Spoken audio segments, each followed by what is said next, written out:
तो guys finally आज हम बात करेंगे नाइन ड्रैगन कपो का मानवा के चैप्टर नंबर 36 और उससे आगे। लेकिन पिछले चैप्टर्स में क्या हुआ था एक बार आपको हल्का सा याद दिला देता हूँ। इस स्टोरी में अभी टोटल 3 पार्टीज है जिनके आपस में पंगे चल रहे हैं। एक है कावलून जिनको कहते हैं नाइन ड्रैगन्स, दूसरी है एंटी कावलून जो इनको खत्म करना चाहती है, और तीसरी पार्टी एक बहुत बड़ी ऑर्गेनाइजेशन है जिसका नाम है ट्राइएड। हमारा मेन कैरेक्टर जिंटेशियो एंटी कावलून वाले लोगों के साथ है ताकि वो अपनी बहन को ढूंढ सके, और एंटी कावलून वाले नाइन ड्रैगन्स के लोगों को मारना चाहते हैं और नाइन ड्रैगन्स वाले ट्राइएड पे राज करना चाहते हैं। तो खैर ये थी कुछ ऊपर ऊपर की बातें। और पिछले चैप्टर में हमने देखा था नाइन ड्रैगन्स वाले बंदों ने एक को हायर करा था जिसका नाम था ली चियोन, जो कि एक बहुत ही खतरनाक अशासन था, और उसकी फाइट ट्राइएड के एक कमांडर से हो रही होती है जो कि होता है एक लेजेंड जिसको कहते हैं हान। वैसे तो हान काफी ज्यादा खतरनाक फाइटर होता है, उसके बावजूद भी ली चियोन अपनी चालों की हेल्प से हान का हाथ काट देता है और उसकी छाती में चाकू मार के उसको निपटा देता है। हान ने ये भी देख लिया होता है कि ट्राइएड का ड्रैगन हेड भी मर चुका है, जिसे ऑब्वियसली पिछले चैप्टर में र्यूकाई ने मारा था, यानी कि ड्रैगन हेड के नाजायज बेटे ने।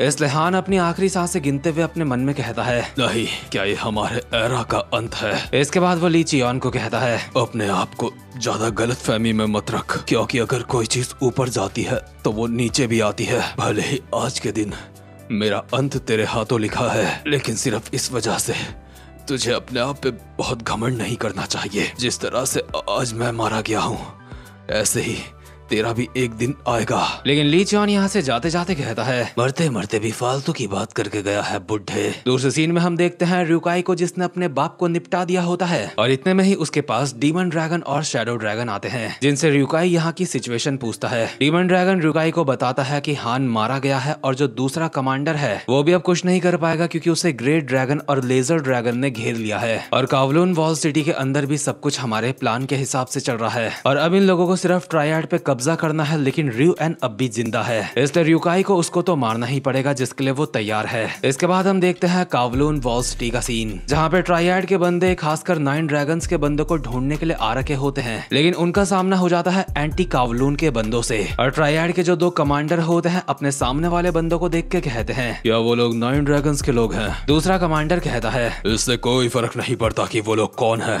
हम सिर्फ ड्रैगन हेड के ऑर्डर्स को फॉलो करेंगे, हमें यहाँ पे जो दिखाई देगा हम सबको खत्म कर देंगे। इसी के साथ ट्राइएड के काफी सारे बंदे एंटी कावलून वालों के ऊपर टूट पड़ते हैं, और एंटी कावलून वाले सोच रहे होते हैं कि ये कावलून वाले हैं, यानी कि यही नाइन ड्रैगन्स हैं। सबसे पहले एंटी कावलून का एक मास्क वाला बंदा अपने डंडे से कुछ कांच की शीशियां ट्राइएड के एक बंदे के ऊपर फेंक देता है। जैसे ही वो इस चीज से थोड़ा सा डिस्ट्रैक्ट होता है तो उसकी छाती में डंडा लगा के उसको जमीन में चिपका दिया जाता है। लेकिन मास्क वाले बंदे को समझ आ चुका होता है कि ये कावलून के लोग नहीं है, इसलिए कहता है, ये हरामजादे ये ट्राइएड से है। एंटी कावलून वाले लोगों के लिए काफी ज्यादा कंफ्यूजिंग बात होती है कि आखिर ट्राइएड के बंदे यहाँ पे क्या कर रहे हैं, लेकिन पंगे स्टार्ट हो चुके होते हैं, फाइट को अब रोका नहीं जा सकता। ट्राइएड के बंदे एंटी कावलून वालों की गर्दनें काट रहे होते हैं, और एंटी कावलून के मेन बंदे भी ट्राइएड वालों को काफी बढ़िया करके पेड़ रहे होते हैं। लेकिन अब तक ट्राइएड के दोनों कमांडर्स फाइट में नहीं उतरे थे, इसलिए एंटी कावलून वालों को काफी ज्यादा एडवांटेज मिल रहा था। लेकिन अब इन्होंने फैसला कर लिया होता है फाइट के बीच में आने का। दूसरी तरफ एंटी कावलून का एक चेन वाला बंदा जो बढ़िया करके ट्राइएड के बंदों को मार होता है, उसे ऐसी गलतफहमी हो चुकी होती है कि इन लोगों के बस का तो कुछ भी नहीं है, ये तो आराम से पिट रहे हैं। लेकिन इतने में ही उसके ऊपर एक कमांडर जिसका नाम जीवू होता है हमला कर देता है अपनी चेन से। दूसरी तरफ एंटी कावलून का एक डंडे वाला बंदा भी काफी बढ़िया फाइट कर रहा होता है ट्राइएड के बंदों से, लेकिन इतने में ही उसके ऊपर भी ट्राइएड का दूसरा कमांडर हमला कर देता है जिसका नाम है हेली। वैसे आपको बता दूं इस मानवा में नामों के मामले में काफी ज्यादा मिस प्रिंटिंग हुई है। तो खैर जैसे ही हेली डंडे वाले के ऊपर हमला करता है, उसके ब्लॉक करने के बावजूद भी उसके गाल पे एक कट लग जाता है। इतने में ही हेली के पीछे से एंटी कावलून का जेरी आता है उसके बैट मारने के लिए, जो कि उसके हाथ के ऊपर की साइड उसे बैट मार के पीछे कर देता है। उसे पीछे करने के बाद जेरी दूसरे बंदे को कहता है, संभल के,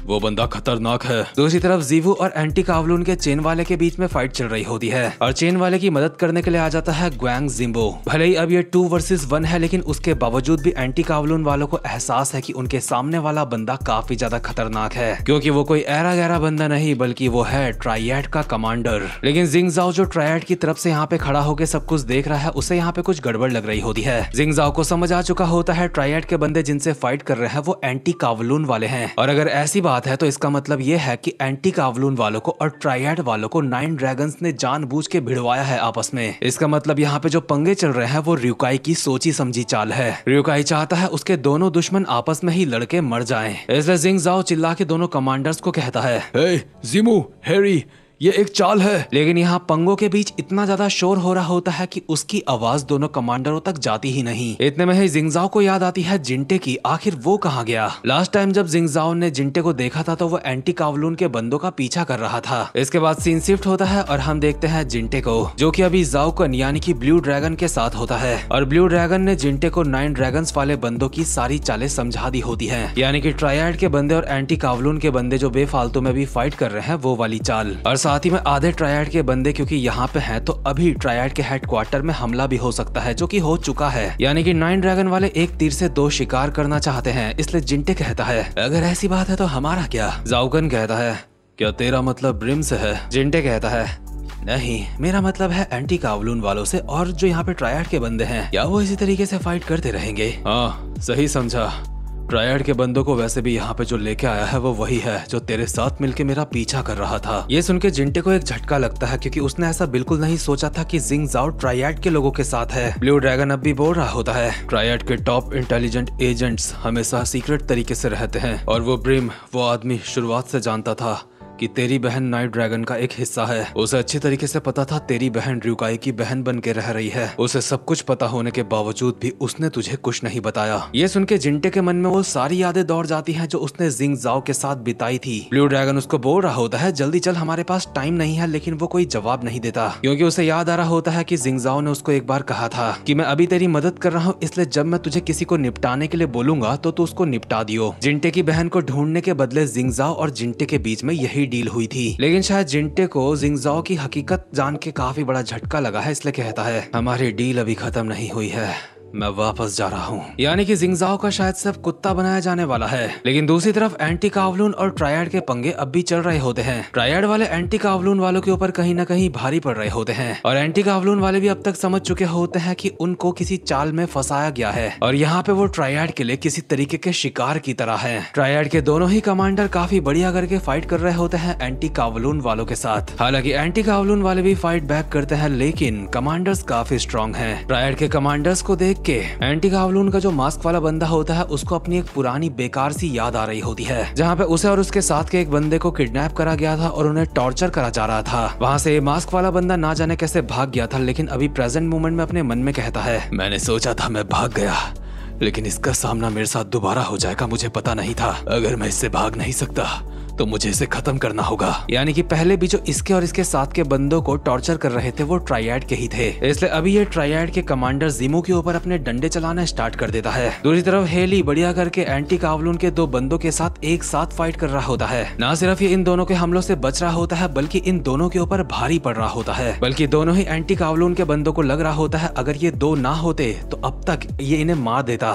यानी कि सिंगल फाइटमैन की कोई औकात नहीं है हेली के सामने। एंटी कावलून का एक ये बंदा यही बातें सोच ही रहा होता है, इतने में ही हेली उसके ऊपर चाकू से हमला कर देता है, जो कि उसके कंधे से टच होकर निकल जाता है। इतने में ही जेरी हेली के पीछे से आके उसके एक बैट मारने की कोशिश करता है, लेकिन पहले तो हेली बैट से बचता है, उसके बाद जेरी की गर्दन में एक लात मार देता है। और अगर इसी तरीके से फाइट चलती रही तो एंटी कावलून वालों के जीतने के चांस बिल्कुल 0% है। ये बात एंटी कावलून वालों को भी पता होती है, इसलिए जो 2 बंदे हेली के साथ फाइट कर रहे होते हैं वो अपने उस बंदे को आवाज लगाते हैं जो जिमू के साथ फाइट कर रहा होता है। यानी कि इनके मन में कोई चाल है जिससे ये हेली को निपटाना चाहते हैं। इतने में हेली भी अपने हमले करना स्टार्ट कर देता है। हेली को पूरा यकीन होता है ये 2 बंदे उसका कुछ नहीं उखाड़ सकते, लेकिन इतने में ही जिस बंदे को अभी आवाज लगाई थी वो साइड से अपना डंडा लेके आ जाता है हेली को मारने के लिए अचानक से। भले ये एक सरप्राइज अटैक होता है, लेकिन उसके बावजूद भी हेली इसको डॉज कर लेता है। लेकिन इस हमले को डॉज करते ही जेरी पीछे से हेली के ऊपर हमला कर देता है। एक फटका तो जेरी अपने कांटों वाले बैट से इसके मार चुका होता है, लेकिन दूसरा फटका खाने के लिए साइड हो जाता है जिससे बच जाता है। दरअसल ये लोग बहुत बहुत ही कोऑर्डिनेशन के साथ इन दोनों कमांडर से फाइट कर रहे होते हैं। जिस डंडे वाले बंदे ने अभी हेली के ऊपर हमला करा था वो वापस से जिमू से ही फाइट करने लग जाता है। मतलब कि इनका कोऑर्डिनेशन यहाँ पे काम आ रहा होता है और इसी कोऑर्डिनेशन की वजह से ये लोग हल्का हल्का जिमू को भी फाइट में टच कर पा रहे होते हैं। लेकिन जिमू का अब दिमाग खराब हो चुका होता है, इसलिए वो अंधाधुन अपनी चेन्स चला देता है, जिस वजह से इन लोगों को पीछे हटना पड़ता है। लेकिन इतने में ही एंटी कावलून वालों को एक चीख सुनाई देती है और ये चीख होती है इनके साथ के बंदे जेरी की,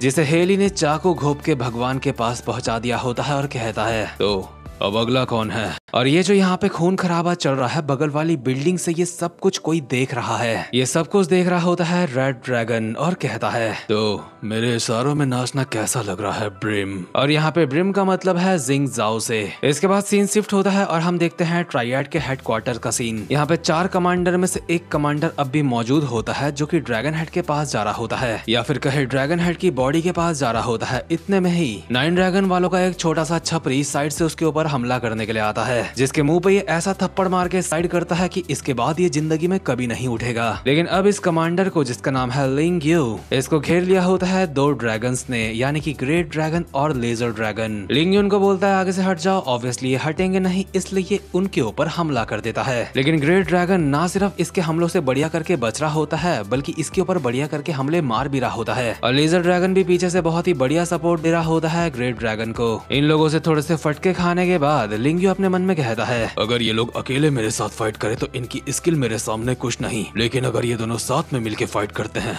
तो या फिर ये मेरे बराबर होंगे या फिर हल्का सा नीचे होंगे मुझसे। लेकिन ग्रेट ड्रैगन शायद इसकी मन की बात पढ़ लेता है और कहता है हम तुझसे हल्का सा नीचे हैं, या फिर तू ऐसा सोचता है? कभी भी खुद को नीचे ना देखने की आदत तेरी बदली नहीं है। यानी कि ट्राइएड के इस कमांडर की भी फील्डिंग लग चुकी है। दूसरी तरफ र्यू एन इन सारी बातों से बेखबर लिनजीशिया के कमरे में होता है, यानी कि जिंटे की बहन के, जिसका असली नाम है शियो जिना। र्यू एन जिना को कहता है लिनजीशिया मैं चाहता हूँ तुम मुझसे शादी कर लो। लेकिन फाइनली इतने में इस गधे के कानों में बाहर से चिल्लाने की आवाजें आती हैं और अब जाके इसको पता चलता है कि रुकाई ने तो ट्राइएड के हेडक्वार्टर की माँ बहन एक कर दी है, यहाँ पे सब कुछ तबाह कर दिया है। ये लिनजीशिया को बोलने ही वाला होता है जल्दी से यहाँ से भागो, यहाँ के हालात कुछ ठीक नहीं है। इतने में ही इसकी प्यारी लिनजीशिया ही इसके ऊपर चाकू से हमला कर देती है। ऑब्वियसली बहुत ही आराम से इस हमले से बच जाता है और लिनजीशिया का हाथ पकड़ के कहता है लिनजीशिया आखिर तुम ये क्या कर रही हो? क्या तुम मुझे समझा सकती हो? मैंने कहा मुझे जवाब दे। ये लिनजीशिया यानी कि जिना को नीचे गिरा देता है और उसी का चाकू उसकी गर्दन में लगा के कहता है ये सब कुछ उसी हरामजादे का किया धरा है। मुझे बता आखिर र्यूकाई कहाँ है? मैंने कहा मुझे बता कुतिया आखिर र्यूकाई कहाँ है? इतने में ही र्यूकाई खुद ही यहाँ पे पहुँच जाता है एक दरिंदगी भरे चेहरे के साथ और कहता है तो तू यहाँ पे है, औरतों को लेके तेरी ठरक अभी कम नहीं हुई। खैर गलती तेरी नहीं है, क्योंकि जैसा बाप वैसा बेटा। इसके बाद सीन शिफ्ट होता है और हमें कुछ सालों पहले का सीन दिखाया जाता है, यानी कि लगभग वो वक्त जब जिंटे और जीना को किडनैप कर लिया गया था। उस वक्त जिंटे एक आम इंसान था और जीना को किडनैप करके अब किसी और जगह ले जाया गया होता है, यानी कि चाइना। यानी कि जीना और जिंटे इस वक्त तक अलग हो चुके थे। हम देखते हैं जीना एक काल कोठरी में बैठी भी होती है और एक मोटा अपनी पैंट की बेल्ट ढीली करते हुए उसके पास आता है और जीना का हाथ पकड़ के उसको अपने साथ कहीं पे लेके जा रहा होता है। लेकिन इतने में ही अचानक से उसके उस हाथ को कोई काट देता है और इस वक्त जिना की इज्जत और जान जिसने बचाई थी वो और कोई नहीं बल्कि था र्यूकाई। लेकिन इस वक्त तक जिना अपना सब कुछ खो चुकी थी, इसलिए उसके चेहरे में कोई रिएक्शन नहीं होता। लेकिन इसके बाद हम प्रेजेंट मोमेंट में आते हैं जहाँ पे र्यूकाई र्यू एन के पास आके कहता है तेरे अंदर की ठरक बिल्कुल तेरे बाप की तरह है। मैंने सोचा नहीं था तू मुझे इतना ज्यादा ढूंढ रहा होगा।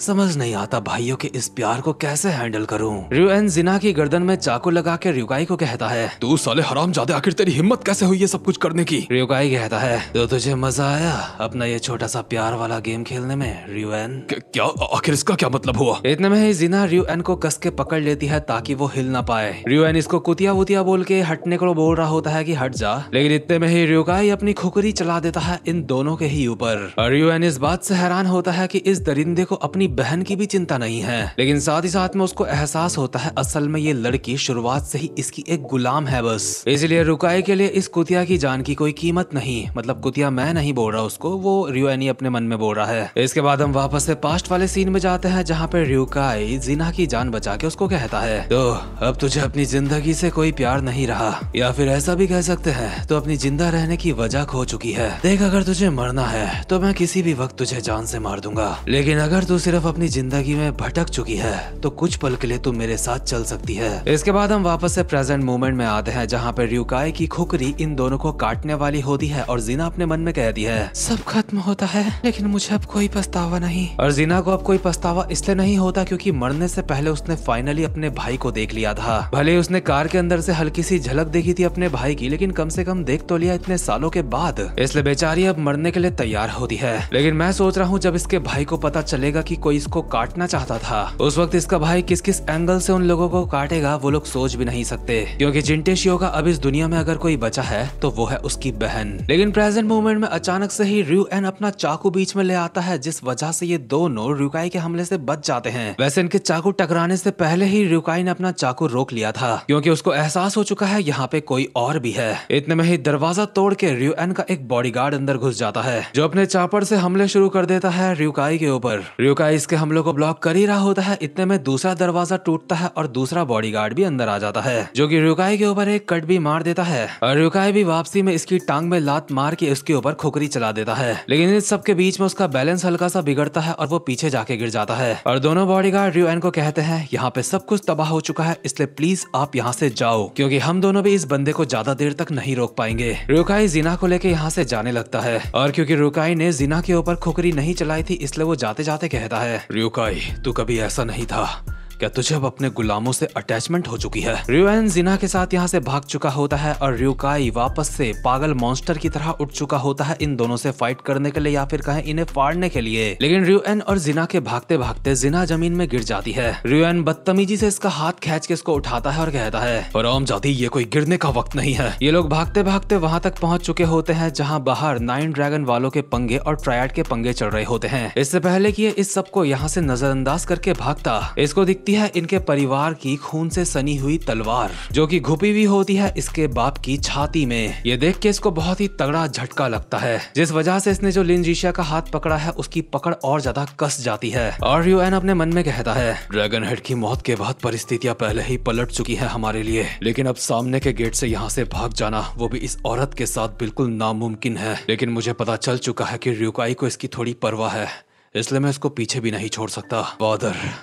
आखिर मुझे ऐसी परिस्थितियों में क्या करना चाहिए। इसके बाद हम एक पास्ट का सीन देखते हैं जहाँ पे इसका बाप इससे बात कर रहा होता है जिंगजाओ की और कहता है र्यूएन तुम अब भी ब्रिम को काफी ज्यादा हल्के में ले रहे हो, क्या अब जिंगजाओ की बात कर रहे हो? हाँ, ड्रैगन हेड के लिए ब्रिम बहुत ही जरूरी इंसान है, क्योंकि यहाँ कुछ ऐसे रास्ते हैं जिनके बारे में सिर्फ ब्रिम ही जानता है। ब्रिम ड्रैगन हेड और एसोसिएशन के बीच की एक कड़ी है जो उनको जोड़ता है। बिना ब्रिम के ड्रैगन हेड अधूरा है, ये बात याद रखना र्यूएन। और इन्हीं यादों की वजह से र्यूएन को याद आती है उस रास्ते की जो ब्रिम को पता था, इसलिए र्यूएन जीना को लेके वहाँ से भागने लगता है और अपने मन में कहता है जब तक मैं जिंदा हूँ तब तक सही हो सकता है, मैं ही वारिस हूँ यहाँ का। एक बार मैं यहाँ से निकल जाऊँ उसके बाद ब्रिम के साथ मिलके मैं यहाँ वापस आऊंगा। र्यूकाई हरामजादे मैं तुझे नहीं छोड़ूंगा, अपने हाथों से मैं तुझे फाड़ डालूंगा। और ये बातें याद करते हुए र्यूएन खून के आंसू रो रहा होता है। और इसी के साथ ये वाली वीडियो भी यहीं पे खत्म होती है। और अभी हम यहाँ पे बिल्कुल लेटेस्ट चैप्टर तक पहुंच चुके हैं। इस एक्सप्लेनेशन के आगे अभी और चैप्टर्स नहीं आए हैं। और सच बताऊं मुझे हमेशा क्यूरियोसिटी रहती है क्या इस मानवा का कोई कनेक्शन लुकीसम मानवा से हो सकता है या फिर नहीं। वैसे तो इसके चांस कम है, लेकिन फिर मुझे समझ नहीं आता कि आखिर पीटीजे ने इन लोगों के साथ कोलैब क्यों करा। खैर गाइस वीडियो अगर अच्छी लगी हो तो वीडियो को लाइक और चैनल को सब्सक्राइब जरूर से कर देना। अब मैं मिलूंगा आपसे अपनी नेक्स्ट वीडियो में, तब तक के लिए गुड बाय।